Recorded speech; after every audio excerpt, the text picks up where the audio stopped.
নগরীতে যান চলাচল কম, কলকারখানা বন্ধ, তবুও বায়ু দূষণে ঢাকার অবস্থান এখন দ্বিতীয়। বিশেষজ্ঞরা বলছেন স্থানীয় উৎস থেকে দূষণ কম হলেও রয়েছে আন্তর্দেশীয় উৎস। বিস্তারিত মফিউর রহমানের রিপোর্টে। থেমে থেমে বৃষ্টি হচ্ছে, ঈদের ছুটির কারণে যান চলাচলও কম, তবুও ঢাকার বায়ুর মান খুবই খারাপ। এয়ার কোয়ালিটি ইন্ডেক্সের তথ্য মতে ঈদের তৃতীয় দিন সোমবার 167 স্কোর নিয়ে দূষণের দ্বিতীয় স্থানে রয়েছে ঢাকা, প্রথম স্থানে রয়েছে আফ্রিকার দেশ চাঁদ। ভারত, নেপাল, চীন সহ বিভিন্ন দেশ থেকে দূষিত বায়ু প্রবেশ করেছে বাংলাদেশে। এই কারণে ঢাকার বায়ুর মান খারাপ হচ্ছে।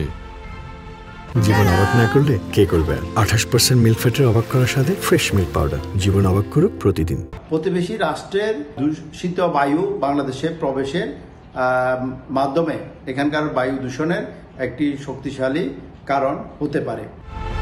এছাড়া কলকারখানা ও যানবাহনের দূষিত ধোঁয়া, ইটভাটা, ডাম্পিং স্টেশনের বর্জ্য পোড়ানোর কারণেও দূষিত হচ্ছে বাতাস। ফ্যাক্টরিগুলো কিন্তু এখনো বন্ধ হয়নি, বন্ধ হলেও অল্প কয়টা, বাকিগুলো তো এখনো চলতেছে।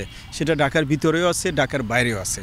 সেখান থেকে তো নানা ধরনের দূষিত পদার্থ বাতাসে সারাক্ষণ মিশ্রিত হচ্ছে। ঢাকার বাতাসে অতি ক্ষুদ্র বস্তুকণা বা ppm 2.5 এর উপস্থিতি বিশ্ব স্বাস্থ্য সংস্থা WHO-র মানমাত্রার চেয়ে প্রায় 14 গুণ বেশি। মফিউর রহমান, একুশে টেলিভিশন, ঢাকা।